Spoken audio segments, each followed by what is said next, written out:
Imagine that for centuries, we have been concealed not only from the true history of one of Christianity's most enigmatic figures but also from a 1,000-year-old manuscript that could forever change our vision of the soul, sacred love, and spiritual awakening.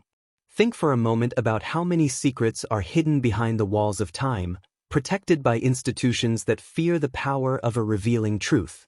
And now, imagine that you are about to discover one of those truths. Today, I will take you on a profound journey into the echoes of the past, into silenced texts, and into the hidden wisdom that was carefully eliminated from official history for centuries. The final fragment of this knowledge is the most important of all, and it promises to ignite something within you that may have been dormant for a long time.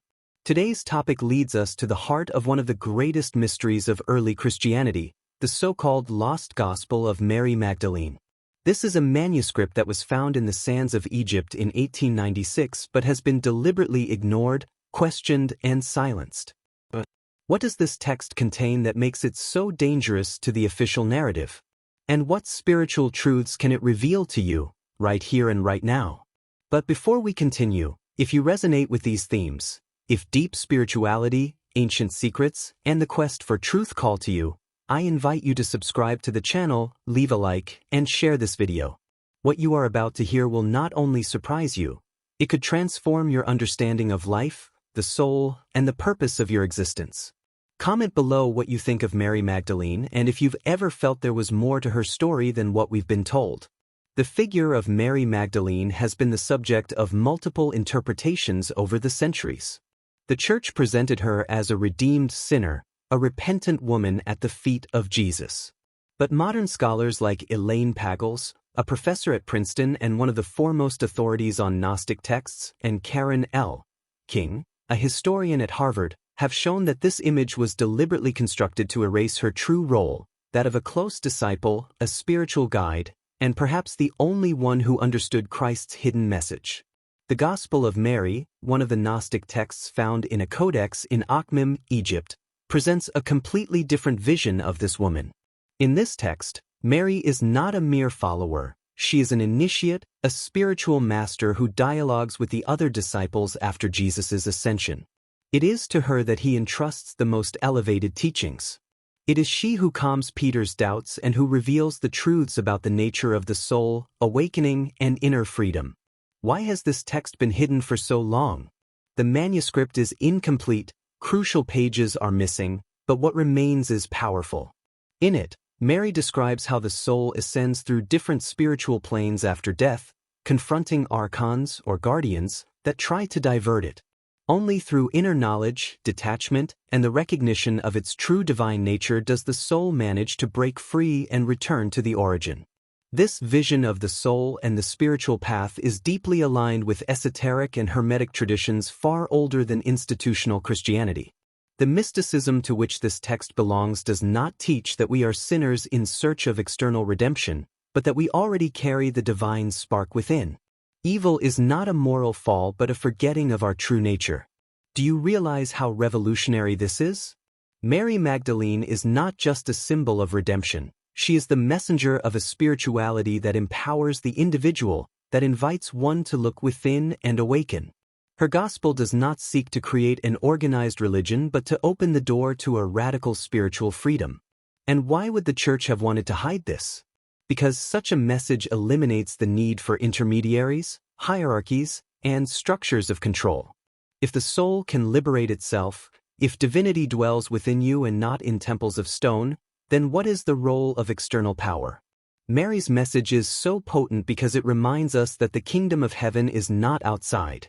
It is within you.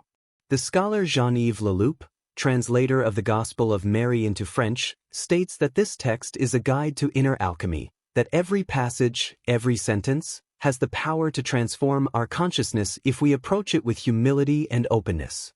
And this is where this video begins to delve into the most hidden layers of this lost wisdom. Many researchers agree that Mary received from Jesus a type of knowledge reserved only for initiates. In Gnostic texts, this is called Gnosis, not intellectual knowledge, but a direct experience of the divine. Mary would have experienced this awakening, and for that reason, She was rejected by some male disciples who could not bear her spiritual authority. Doesn't this dynamic sound familiar? A powerful woman, a knower of deep mysteries, silenced by patriarchal structures. What happened to Mary Magdalene is not just ancient history, it is a reflection of what has occurred time and time again. But here you are listening to this story, perhaps because within you there is a spark that recognizes this truth. Perhaps because the time has come to awaken, and the Gospel of Mary may be one of the keys you have been searching for. In the next part of this video, we will delve even deeper into the symbolic and spiritual content of the Gospel of Mary. We will discover what teachings it conveys about the nature of the soul, the power of inner silence, and the direct connection with the divine. We will also explore why this text can be a guide to enlightenment for current times, in which many feel that traditional spirituality no longer answers their deepest calling. And most importantly, we will reveal the final teaching that turns this manuscript into a spiritual bombshell, one that, if fully understood, can dissolve centuries of conditioning and open you to a life of authenticity and connection with the sacred. The Gospel of Mary is not limited to recounting external events. It is a coded spiritual work. Like many Gnostic texts, it uses symbols, inner visions, and allegories to transmit profound truths. What appears in its lines is not just to be read, but to be meditated upon, to be embodied. One of the most enigmatic passages describes Mary's vision after Jesus' ascension. In that moment, she recounts how the soul, upon leaving the body, traverses different levels of the invisible world. There, it encounters forces that challenge it, which represent attachments, fears, and illusions. These entities question it, try to hold it back, but the soul responds from inner knowledge, from the understanding of its divine origin, and thus continues its ascent. This account may seem symbolic, but it has deep roots in esoteric teachings from different cultures.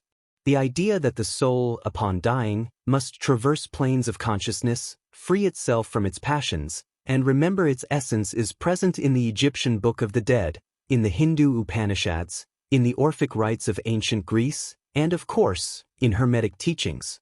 The message here is clear: salvation is not an external act. It does not come from empty rituals or blind obedience.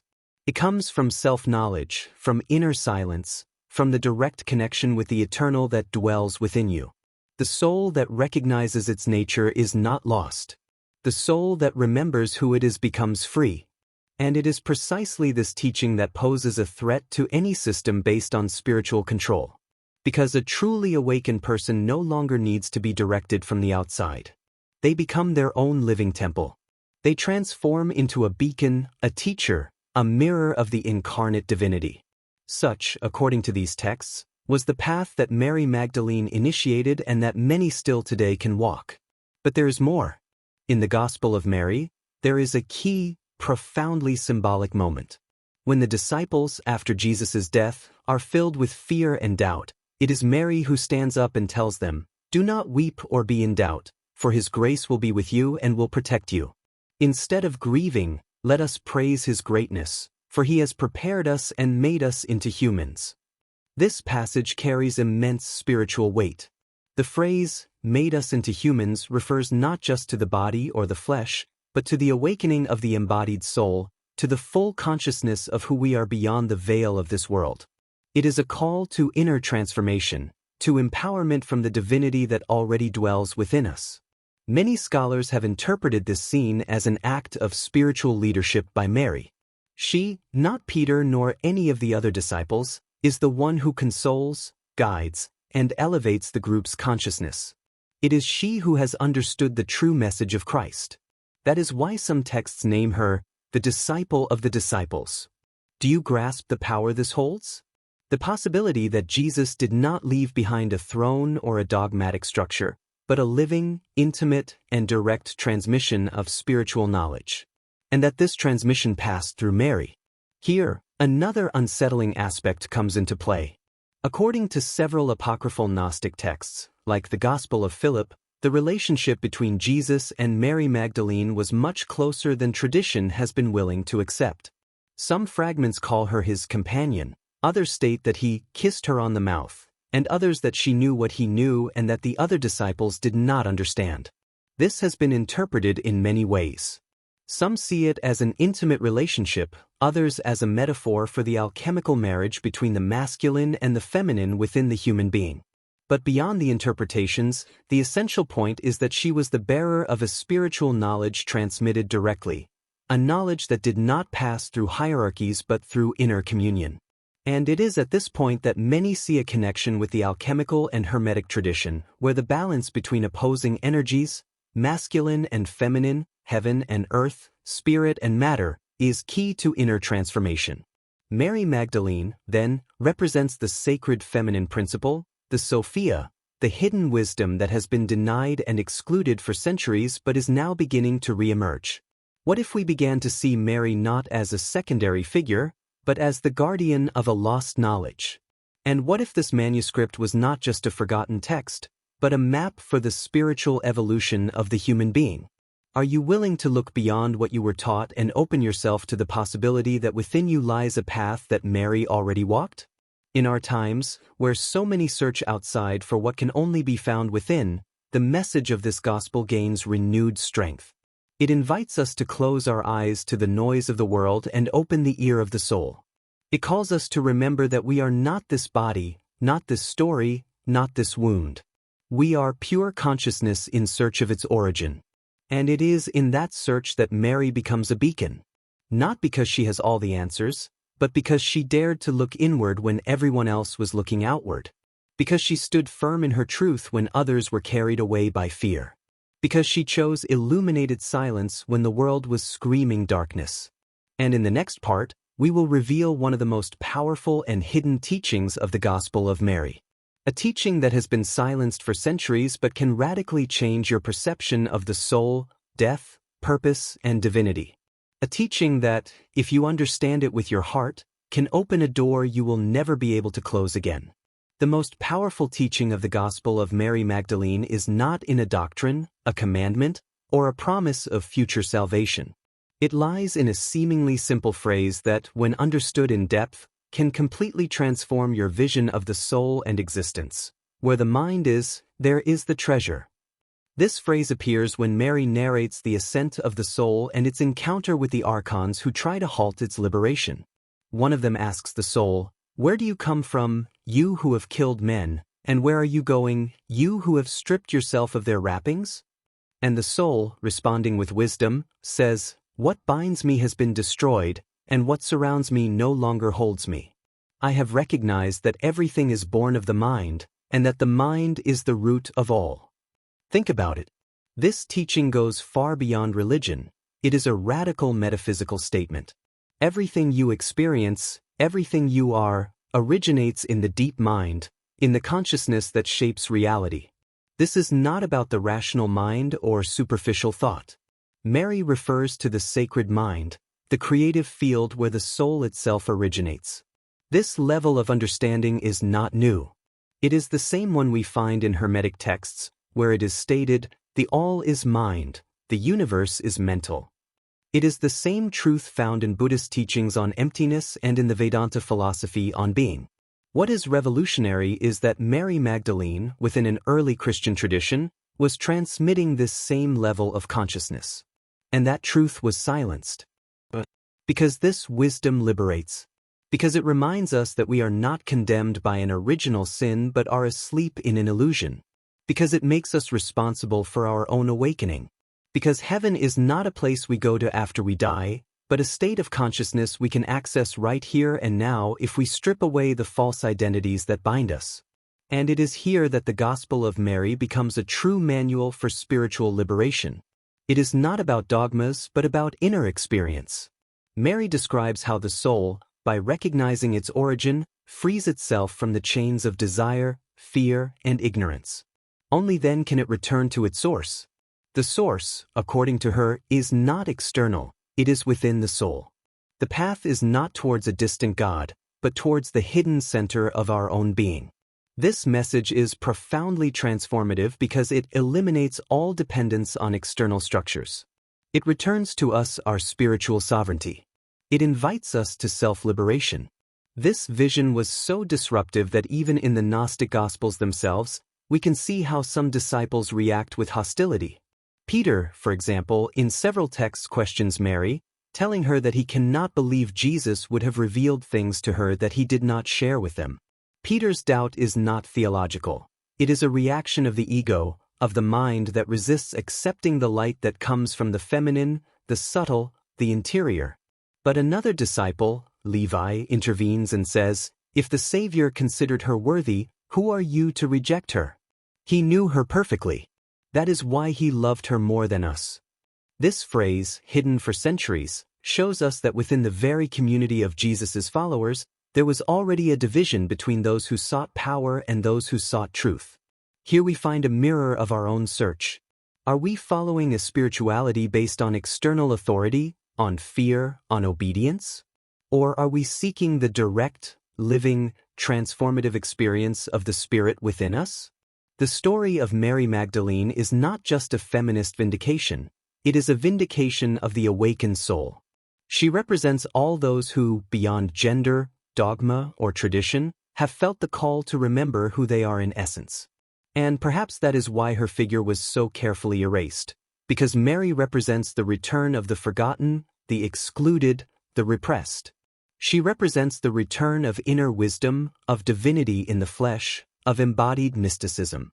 Her gospel is not an ideology. It is an invitation to look within and remember that you, too, are part of the all.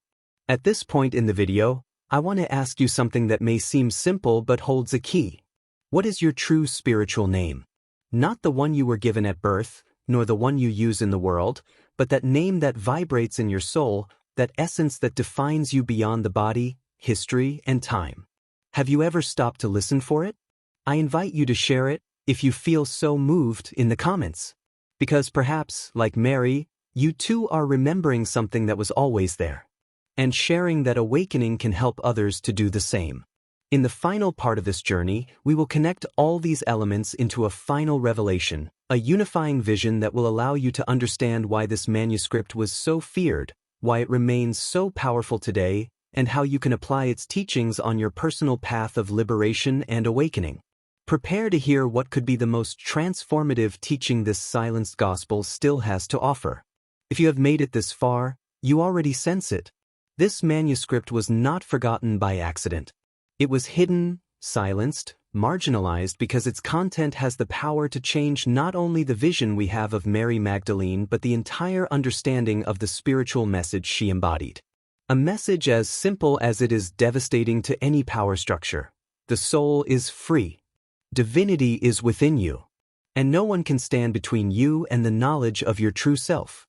And now, as promised from the beginning, the time has come to reveal the most powerful teaching contained in this gospel. A teaching that is not just information but a call to awaken something that sleeps within you. Because what Mary Magdalene transmitted in this lost text was not a dogma, it was a map. A map towards the total liberation of the soul. A path that traverses illusion, fear, desire, and the ego. An inner route to the origin, to the one. And the key to that map is this. Nothing truly binds us except our identification with what we are not. The soul, says Mary, confronts powers after death. But these powers are not external beings with wings or horns. They are symbols of internal obstacles. Ignorance, attachment, judgment, the desire for power, guilt, the need for approval. They are masks that the mind assumes, layers that cover us, voices that repeat that we are not enough, that we need to be saved, that we are sinners. But Mary responds to these powers with a truth that cuts like a sword of light.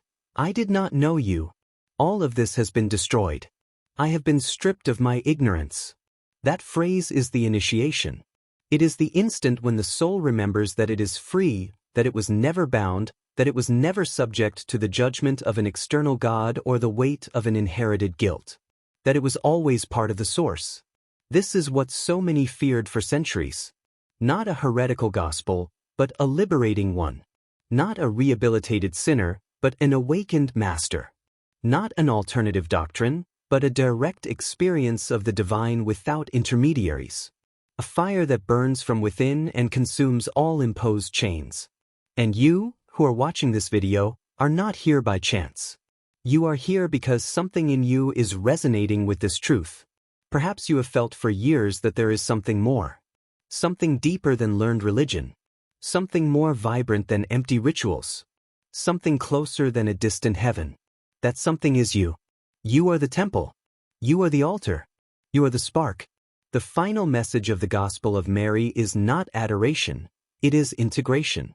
It is not obedience. It is awakening. It is not resignation. It is spiritual empowerment. And now, the great question, what will you do with this truth? Because knowing it is not enough.